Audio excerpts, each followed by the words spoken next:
Ayan, okay, sige, kukunin ni Jonas ang kalumpang. Ayan, meron ng mga bunga. Ay, yung bunga pa dito, meron pa yan eh. Ayun, hilaw. May hilaw pa. Ayan, hinog na hinog na. Nakakat... Oo. Meron pala doon sa makamot, pula eh. Yun, tatanim din natin yan. Yan na yung masarap. Kunan mo rin si Kuya Greg. Ayan, eto, kinakain dati ni Kuya Greg ito.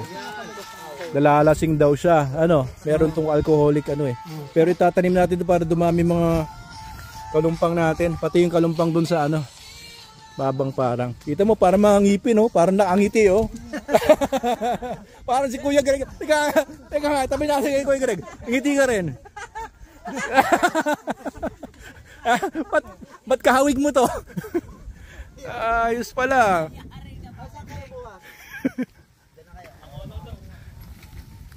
Ayos. Paano kinakain to, Kuya Greg? Ano pa lang yun? Binabalatan lang. Binabalatan, tapos ngunguyain mo na.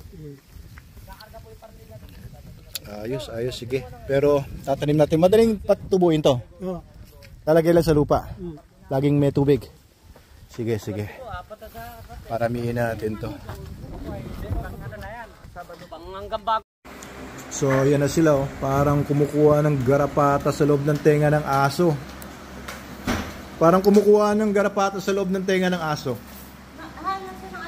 Ganyan din yung kulay ng garapata eh. Oo, ito. Ano yan? Order mo daw. Order ko? Ano order Bigyan mo kaya kidala. Parang garapata sa loob ng tenga Saktong-sakto. So natikman namin, para talaga siyang almond. Ayan, ayun pa sa loob, parang tenga talaga ng aso. Sino kuha ni Dangde yung Yung pagkakaroon yung mga papers na kuha. platter ng papers. Okay, hayop ko Dangde.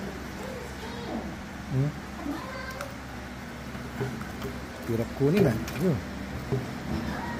Isa. Ano to, De?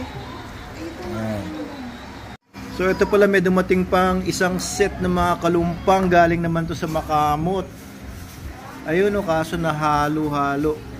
Ayun ito naman yung pulang kalumpangan. Dami rin yung laman Tapos Yan yung isang galing. hala, bakit dalawa lang? May kinakain na to. Ay, hindi pa. Ba't dalawa lang yung kalumpang? Dalawa lang ba to? At ito may mga sampalok galing doon sa makamot, sa puno doon. Ayos!